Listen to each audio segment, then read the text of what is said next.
The news is brought to you by BTC. For the fastest speed internet, get BTC Fiber.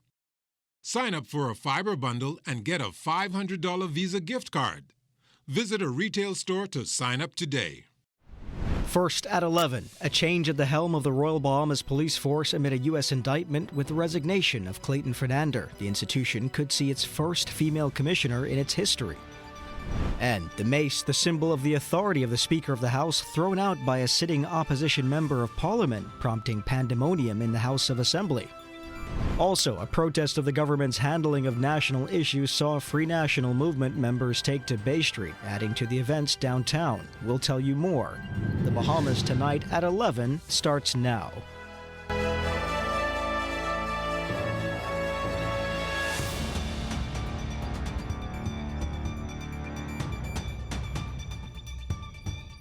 Good evening, everyone. I'm Royson Jones, and this is the Bahamas Tonight at 11. Welcome to the broadcast.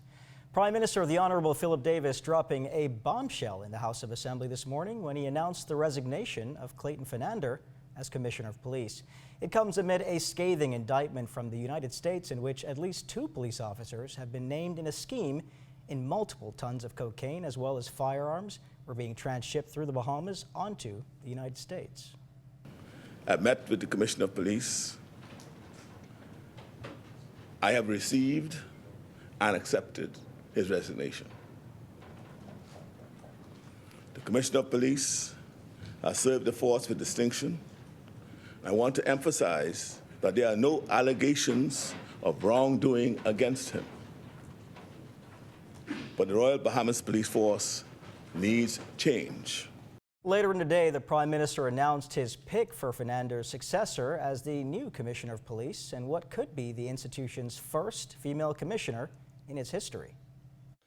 I'm recommending that the Assistant Commissioner of Police, with responsibility for the Northern District, Shanta Emily Knowles, be appointed as the nation's next Commissioner of Police. She's a strong and seasoned professional, ready to lead the force through an era of substantial reform. During the communication, I also announced new legislation to create, for the first time, independent oversight of the police. Independent oversight can play an essential role in strengthening trust between the police and the communities they serve. After the announcement of the Commissioner's resignation, Member of Parliament for Freetown and Minister of National Security, the Honourable Wayne Munro, started to introduce a new piece of legislation to the House that would deal with corruption within the government system. He presented the Independent Commission of Investigations Bill 2024. A step to address the systemic issues that have undermined public trust in our law enforcement agencies and public institutions. This legislation is the foundation for a new era of accountability and justice in the Bahamas.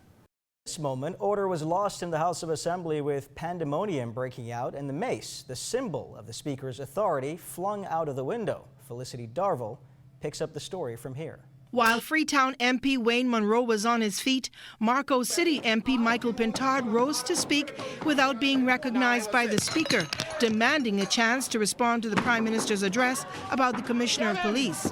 At this moment, member for St. Barnabas Shannon Don Cartwright rose to his feet, left his spot, headed to the Speaker's desk and grabbed the mace. He proceeded to a nearby window and flung the mace out. The Speaker and MP for Bamboo Town, Patricia DeVoe, attempted to get the situation under control, but the House of Assembly landed in total disorder. My Lord, my Lord, my Lord, my Lord, my Lord, my Lord, my Lord. The mace landed on a platform outside the House window set up for the Junkanoo Parade. A group of officers, MPs and House officials attempted to subdue Mr. Cartwright. He was escorted out along with several other opposition members. The mace was returned to the Speaker's desk and the House temporarily resumed, with Speaker DeVoe making this statement, calling it a dark day in politics in the Bahamas. I will review the tapes and I will apprise the country later of my findings. But during today's event, I was assaulted, I was almost hit. Thank God for a glass of water in front of me. The Honorable Deputy Speaker was given a blow to the head and has to go to hospital. And we have a police officer with terrible damage to his leg. This is Parliament. This is where we come. We were elected to come to take care of the citizens of this country. This is not a political arena.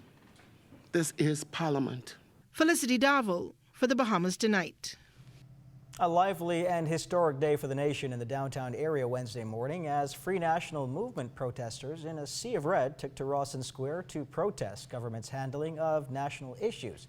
Placards raised read, "Stamp out corruption now," short-term arrests made, even a coffin rolled in front of Parliament, which said to represent the country's current political state. Our Daniel Dean was in the middle of the commotion. If you push us while we are seeking to represent the people, we will push back. ZNS is here on Rawson Square where a group of FNMs are protesting things like corruption, issues with the economy, and crime. And Leader of the Opposition, the Honourable Michael Pintard, followed up on that no-nonsense warning after a protest that started fairly peacefully, quickly escalated when protesters pushing a coffin symbolic of the death of democracy clashed with senior police officers while chanting, "Show me what democracy looks like." Too much killing. Over 100, close to 120 killings for the year. That's ridiculous. A serious bone of contention, the push to have Clayton Fernando removed as police commissioner.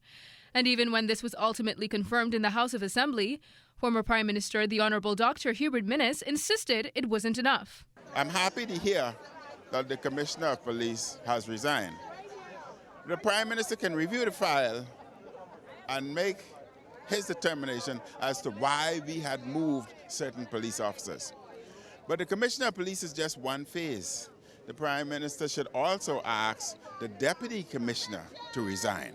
Arrested in the standoff, the Free National Movement's National Vice Chair, Dinari Roll. Once we are not violating or being disrespectful or having any encounters or saying anything wrong to the police, we have a right to take a stand. And so all I did today was take a stand, and I was violated. But nonetheless, they allowed me to get out. Thank God I'm well, and this is what democracy looks like. Director of Communications at the Office of the Prime Minister, Latre Raming, says the PM was taken aback by what some PLP MPs referred to as the opposition's theatrical display in the lower chamber. The government came to announce the resignation of the Commissioner of Police, to talk about the transition to reforms on accountability, reform to a new Commissioner of Police, and we were expecting that the opposition would have had a greater interest in the national priorities that was being discussed this morning.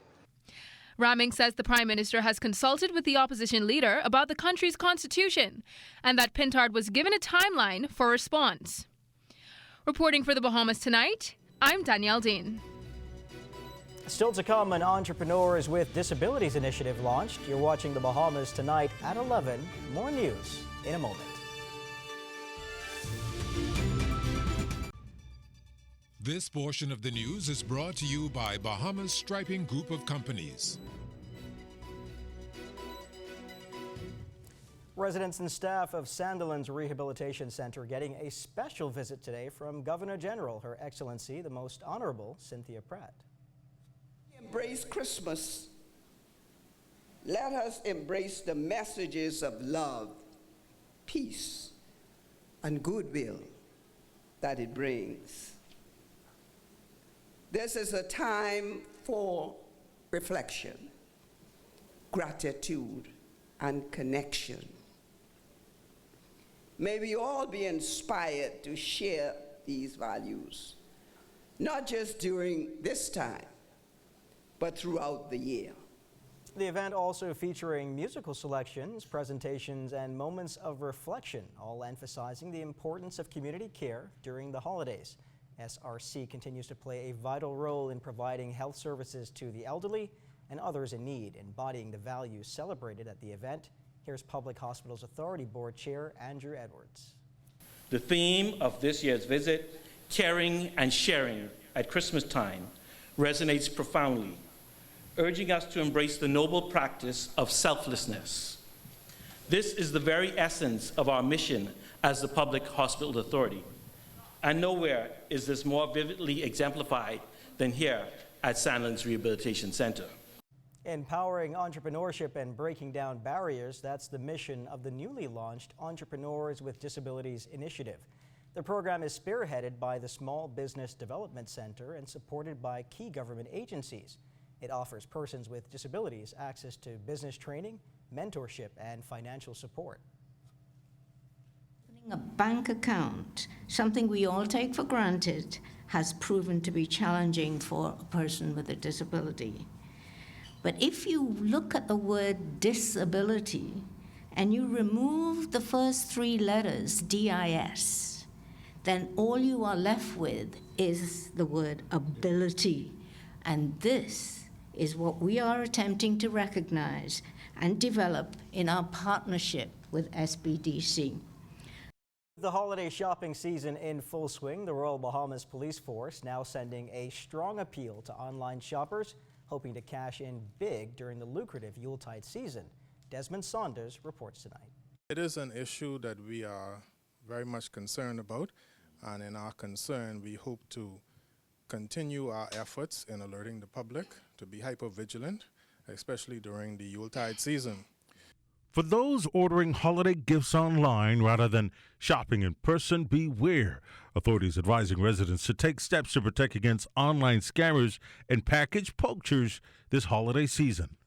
Online platforms usually have reviews, and based on that, you have a number of persons who would have had occasion to engage with the individuals who are purporting the services, and they can give reviews on what their experience was. It's often a good point of reference to look at those reviews before engaging or sending any money to anyone. Assistant Superintendent of Police attached to the Financial Investigations Branch of the Royal Bahamas Police Force, Jury Smith, says his team has seen an uptick in cyber crimes this year, with hackers and scammers finding new ways to exploit sensitive information from online shoppers. I can say that we have had a number of instances where we've put persons before the court for these online fraud scams.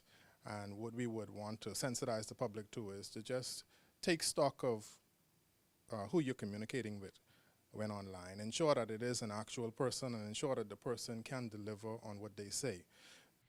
This year, experts forecast online shoppers will spend a record $240.8 billion during the holiday season as people hunt for bargains. Scammers are on the hunt for potential victims. Police Inspector of the Financial Crimes Investigation Branch at the Royal Bahamas Police Force, Omar Neely. Where you find someone trying to have you to send funds to a personal account and they claim to be a business, that's a red flag. I'd also encourage the Bahamian public to be mindful of some of the websites that they choose to use. You want to stick to your traditional sites. You don't want to do too much business with suspect sites, unusual sites. Police advising residents to remain vigilant this holiday season. Desmond Saunders of Bahamas Tonight. This Saturday, the vibrant energy of young talent will fill the air at the highly anticipated event, Culture Under the Stars, where school pop bands such as R.M. Bailey, GHS, CV Bethel, and St. Anne's will take to the stage. Our West Calix Forbes has more. I spoke with Brene Clark, a dedicated music teacher at R.M. Bailey, who shared her excitement for the event and for her students to perform. I do what I do because I realize that these type of kids, they need an opportunity. And if God gives me the ability to provide that opportunity for them to express themselves musically, then why not? You know, I realize that they're so gifted, they're talented, they love what they do. And so giving them a platform, an atmosphere where they can be creative. I also had a chance to speak to band members, vocalist Cole Carey, the grandson of Ira Storr, and Nelson George, one of the keyboard players who started playing at a very young age. I really joined the band because I love the energy. I love how they cooperate as a family, and I really love the music and the feel. He teach me like half of it, but like I had to like invest into the keyboard to learn, and then that's where Miss Clark came in, and like I didn't know someone, so he brought me in, and he started to teach me things. The pop band will perform a mix of original songs and loved covers, featuring a range of styles that blend contemporary pop, soul, rake and scrape, and R&B. We decided to showcase and provide a platform for these top performing high school bands that would have performed in the 2024 season of this festival. And these are the ones that would have stood out. They are so excited to be on stage. They're excited to be singing. When they see artists whose songs they're singing, they're excited to meet you. And it you know, somebody like me, it makes me feel, hey, you know, handing the baton of culture, handing the baton of entertainment and music on to the next generation. You know what I'm saying? If you'd like to hear more from the Elevation Pop Band from R.M. Bailey, they'll be performing at Culture Under the Stars this weekend. For the Bahamas Tonight, I'm Wes Calix Forbes.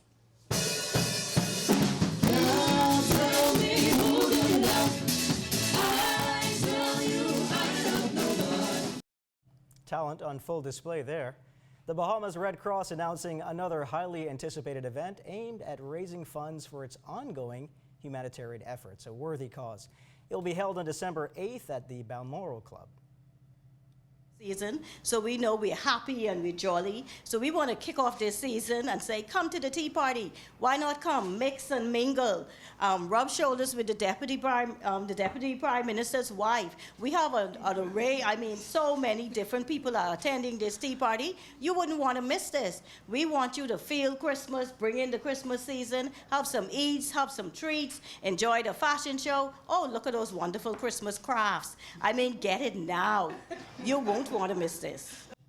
Stay with us. Sports is up next.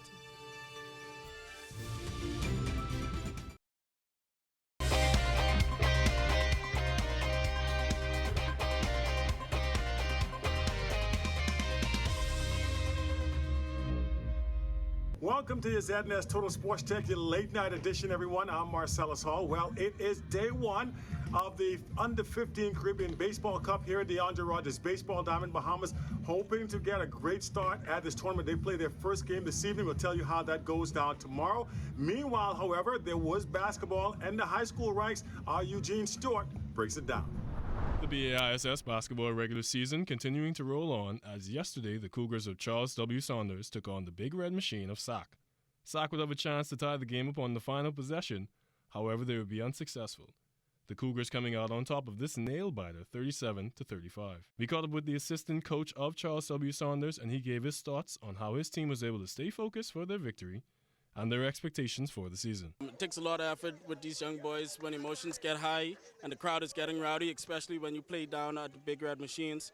But effective timeouts, good leadership, and just, you know, settling them and reminding them that, hey, if you have the lead, you have an extra man, the time is on your side, you got to play composed, and the win will come to you. Despite the loss, SAC Junior Boys coach Donnie Culmer is looking at the cup half full for his young group of players. But they're just disappointed in the loss. I have 15 guys who never played basketball on a team before, at least for the school. So this is a new and young team, very, very young team. Most of my players are in grade 8, so they'll be back next year. We only get be as good as we think.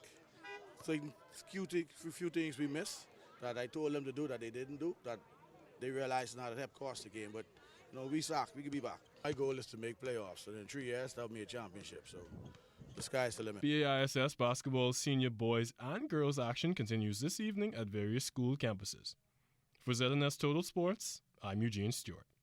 All right, thanks, Eugene. Meanwhile, the Skippers Party kicking things off as the best of the best sailing regatta is underway. Sailing activities don't begin until tomorrow, but the Skippers coming together yesterday to make sure they got everything in place in order to have all the details etched out before the sailing begins. Our Amajal Knowles tells us more. It was a festive mood at the Montague foreshore last night as organizers holding the official Skippers Party for the best of the best regatta set to sail into action tomorrow at the same location. While it may have been a bit chilly on the outside, that's not exactly the precursor for the heated inter-island rivalries set to come to a head over the next few days. Action on the water aside, Minister responsible for regattas, the Honorable Clay Sweeting, giving us... So this year, the best of the best regatta is different than most. You know, a lot of times we speak about the culture, the food, activities on shore, which is what drives people here. So what we've done is we've integrated, changing the theme to putting sailing back into regatta. So you'll see an integration with touch screens to show the history of sailing, to really inform persons how we get here to make sailing a national sport. And the event's Commodore, Chester Fox, also promising a great weekend. We have a list of basically all the top boats in all of the classes, starting from C all the way up to A. So I'm expecting some keen and fierce competition out there. In the A class, you have 7 of, and most of them are the top boats. You have the defending champion, the silent partner. Then you have the running tire shoes. This came second last year. And you have the Blue Legends, which is one of the top boats in the country. Rough Justice, Air Sky, the summer champion. So we're looking for, especially in the A class, it could go any way. As for the sailors themselves, we spoke with a few to get their mindsets heading into the 4-day event. Pretty windy, so that's going to be kind of difficult, but it should be a lot of fun. There's going to be a lot of boats, so that should be fun. Yeah, our weather condition is looking great. I mean, that type of weather, Slaughter is a competitive boat. At least all the boat is competitive, but I did 1 or 2 adjustments in this regatta, so I should come on top at the end of the day. Nelson Salvador come late in the game, so she really not a part of the talks, but the big talks is between Exuma, Long Island, Regatta Island, and Andros. But I know the Long Island boys can beat them up. And as for the Long Island boys, Stephen Knowles offering this strong bit of advice to the competition. All I got to tell these fellas, they better try to win the race. And between Thursday and Saturday, you don't go wait till Sunday to say you go win one and done, because how the forecast looking right now, you might not get that chance. And when I race in best out of 3, I'm more dominant than even this on one day. So they got to be prepared. I going out there every day to win. With that being said, for all you sailing fans who definitely want to make your way on out to Montague this weekend. For ZNS Total Sports, I'm Amajal Knowles. And there it is, your check on sports for you here on this Wednesday. Once again, I'm Marcellus Hall. Weather is still to come.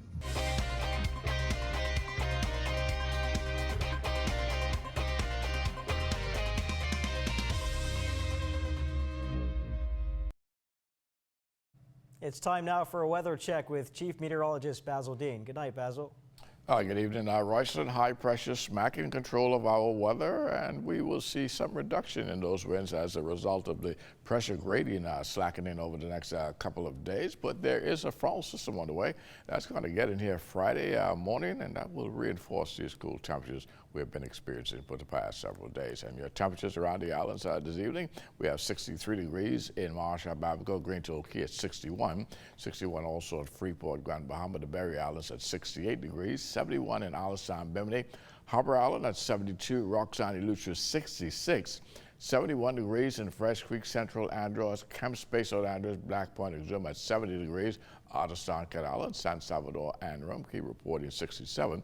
Georgetown, Exum, if I can get out of the way here, 75 degrees, 72 in Ragged Island, Clarence Sound, Long Island, and Crooked Island. Betsy Bay, Megwana 77, Ackland 77, Manchitani, Nagua 74, and the Turks and Caicos Islands at 77 degrees. And tonight, your forecast looks like this. The breezy conditions at first, but that will die down as we get deeper into the night. Otherwise, mainly clear skies with a low temperature of 67 degrees. And tomorrow, rather cloudy conditions, 77 degrees for your high temperature, and the extended weather forecast looking like this frontal system getting here on Friday with not much fanfare, but those temperatures, they will remain in the upper 70s during the daytime until we get into Monday, where we'll see an increase in temperatures getting you back up into the low 80s, and that will continue into the middle part of next week. So the weekend is looking pretty nice with some rather comfortable temperatures. Royston. Sunny but cool. That's my favorite kind of weather, Basil. Well, that does it for the Bahamas tonight at 11. Thank you for continuing to make ZNS your first choice for news and information. Only the sun covers the Bahamas better than ZNS. Thank you for watching, and good night.